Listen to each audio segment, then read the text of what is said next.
Dear students, welcome to Merchant Engineering College Electrical Department. We discuss about the switchgear and protection, semester 7 subject and chapter 8 induction motor protection. Induction motor protection ની અંદર આપણે હવે 3 phase induction motor માં overload protection વિશે વાતચીત કરવાની છે. Okay, આપણે વાતચીત કરીએ આગળ કે મોટર કરંટ જ્યારે પણ એના 1.5 ટાઈમ ટુ 10 ટાઈમ સુધી આગળ વધશે, ઓકે, તો એ ઓવરલોડ તરીકે વર્ક કરે એવું કહી શકાય. એટલે કે if the motor current increase beyond to 1.5 time up to 10 time, એટલે કે જે રેટેડ કરંટ હોય, ધારો કે 15 એમ્પિયરનું રેટેડ હોય તો 150 એમ્પિયર કરંટ આવશે, 150 amperes. Okay, then the condition is treated as overloading of motor. તો પછી આપણે એને મોટરના ઓવરલોડિંગ તરીકે એને ગણવું પડે. Most of the time bimetallic thermal relay, આપણે અગાઉ ચર્ચા કરી, બાયમેટાલિક જે થર્મલ રિલે છે એ પ્રોટેક્શન નોર્મલી આપી દે છે ઓવરલોડ કન્ડિશનને. Okay, the purpose of the thermal overload protection is to protect the motor insulation against the excessive thermal stress. જ્યારે પણ ઓવરલોડ આવશે અને થર્મલ રિલે આપણે વાપરવાનો મેઇન હેતુ એ છે કે આપણા મોટરના જે પણ ઇન્સ્યુલેશન્સ આપણે યુઝ કર્યા છે મોટરના વાઇન્ડિંગમાં કે બધી જગ્યાએ, એના ઉપર થર્મલ જે સ્ટ્રેસ આવે એ ના આવવો જોઈએ, એક્સેસિવ સ્ટ્રેસ, વધારાનો સ્ટ્રેસ ના આવે, એના માટે જ આપણે એને વાપરતા હોઈએ છીએ. At the full load condition the temperature of motor winding is almost reach its maximum safe limit. જ્યારે પણ ફૂલ લોડ આવી જાય એ વખતે જ એની મેક્સિમમ લિમિટ સુધી પહોંચી ગયું હોય. ઓકે, શું પહોંચી ગયું હોય મેક્સિમમ લિમિટ સુધી? કે ભાઈ ટેમ્પરેચર જે છે કોઈ બી જે વાઇન્ડિંગ છે, ઓકે, એ વાઇન્ડિંગનું જે સેફ ટેમ્પરેચર કે ભાઈ આટલા ટેમ્પરેચર સુધી એ સાઇઝે કામ કરી શકાય, એ ફૂલ લોડ સુધી જ પહોંચી ગયો. પછી ઓવરલોડ આવે તો પછી એને નુકસાન થવાની શક્યતા છે. ઓકે, બીજું, during overload condition this temperature may increase beyond its permissible limit. હવે ઓવરલોડ કન્ડિશન વખતે એ એની ફાઇનલ લિમિટ સુધી પહોંચી જવાની શક્યતા છે. The rate of rise of temperature is mainly depend on the loss of motor.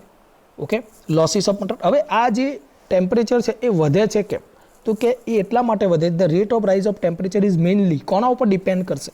તો કે ભાઈ લોસીસ ઓફ મોટર, કે જે મોટરના લોસીસ હોય છે, વિન્ડેડ લોસ, ફ્રિક્શન લોસ, ઘણા બધા લોસીસ હોય છે. ઓકે, બીજું થર્મલ ટાઈમ કોન્સ્ટન્ટ, એબિડિયન્ટ ટેમ્પરેચર, એના પછી વેન્ટિલેશન ઉપર પણ ખૂબ જ વધારે, કે જે ગરમી મોટર ઉત્પન્ન કરી રહી છે એ ગરમી આપણે વાતાવરણમાં રિલીઝ કરી રહ્યા છે કે મોટરના પાર્ટ્સની અંદર જ રહે છે, વેન્ટિલેશન. ઓકે, બીજું છે કુલિંગ મેથડ. એ બધાના ઉપર જો એટલે મીન્સ કે વેન્ટિલેશન કે કુલિંગમાં એ બધામાં કંઈ પ્રોબ્લેમ થયો હોય તો મોટરનું ટેમ્પરેચર વધી શકે છે. Generally temperature of the stator winding rise exponentially with the time under moderate overloading. એટલે કે નોર્મલી જે સ્ટેટરનું વાઇન્ડિંગ છે એ સૌથી વધારે ગરમ થતું હોય છે. જ્યારે પણ લોડ ઓવરલોડ કન્ડિશન થોડી પણ વધે ત્યારે સ્ટેટર વાઇન્ડિંગને વધારે અસર થતી હોય છે. ઓકે, બીજું તો હવે આપણે વાતચીત કરીએ આગળ. હા, કે there are the some other device જે can sense the overload condition. બીજી એવી કઈ મોટરો છે કે જે ઓવરલોડ સેન્સ કરી શકે છે? ઓકે, તો એના વિશે વાત કરીએ.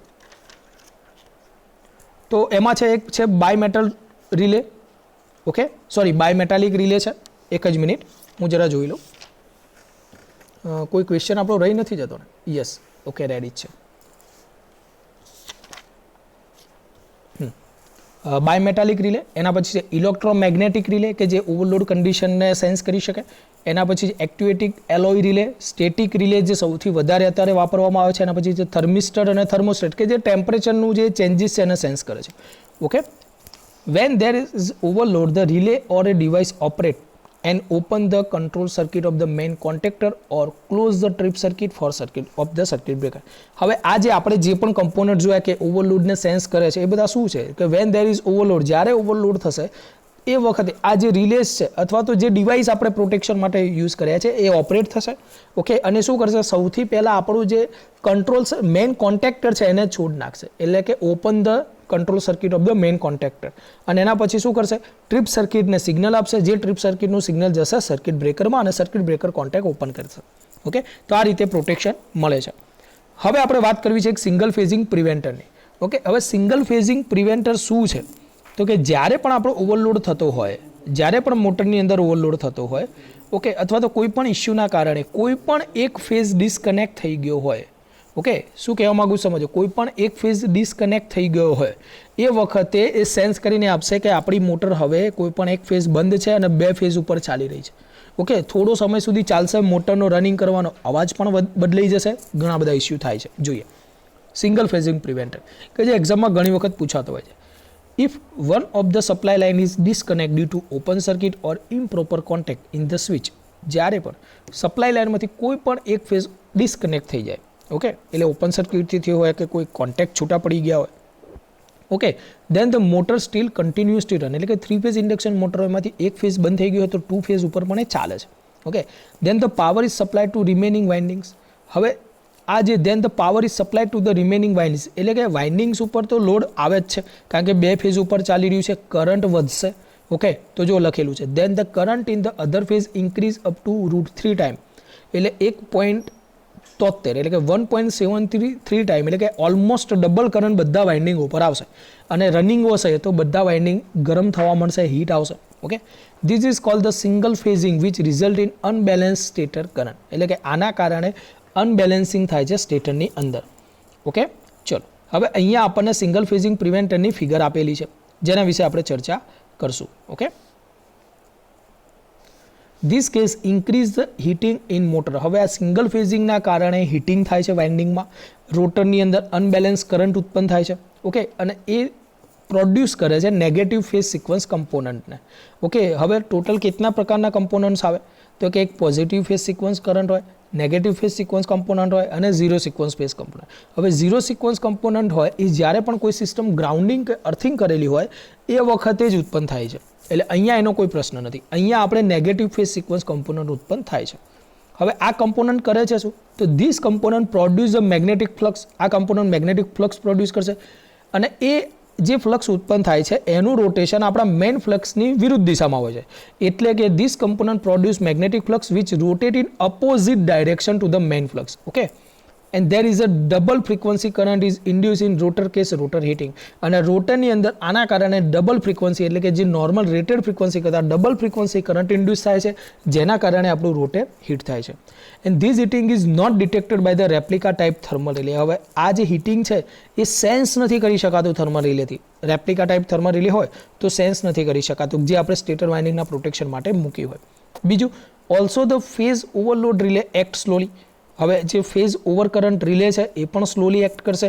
His the single phasing case major damage two rotor. એટલે મીન્સ કે આ જે ઇસ્યુ બને છે સિંગલ ફેઝિંગના કારણે એ જલ્દીથી સેન્સ નથી થતા આપણા નોર્મલ પ્રોટેક્શનના ઇક્વિપમેન્ટથી અને જેના કારણે એ ડેમેજ વધુ કરી શકે છે, ઓકે. અને સિંગલ ફેઝિંગ પ્રિવેન્ટર આના માટે આપણે વાપરવું પડે, એટલે કે single phasing preventer are generally use for the small capacity of motor. એટલે કે સ્મોલ કેપેસિટીની મોટરમાં આપણે સિંગલ ફેઝિંગ પ્રિવેન્ટર વાપરતા હોઈએ છીએ.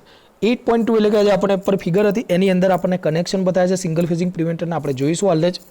બીજું single phasing preventer are connected in secondary of the CT and these mainly connect negative sequence filter. એટલે કે નેગેટિવ સિક્વન્સ કમ્પોનન્ટ જે ઉત્પન્ન થાય છે જેના કારણે આપણી સ્ટેટર વાઇન્ડિંગમાં રોટરની અંદર હીટ ઉત્પન્ન થાય છે, okay.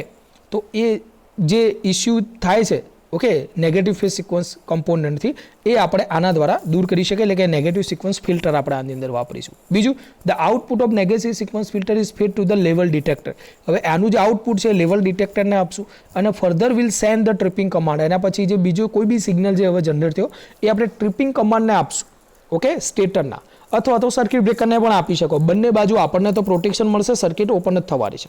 This it protect the motor from the damage. એટલે કે મોટરને એ ડેમેજ થતાં બચાવી શકે છે, ઓકે. ચલો હવે વાત કરીએ થોડી ફિગર વિશે માહિતી લઈ લઈએ કે જેથી આપણને ક્યાંય એક્ઝામમાં આવે તો ખબર પડે. આગળની જે ફિગર હતી એવી જ ફિગર છે, ઓકે. બીજું આપણે આના સિટી સાથે કનેક્ટ કરવાનું થતું હોય છે.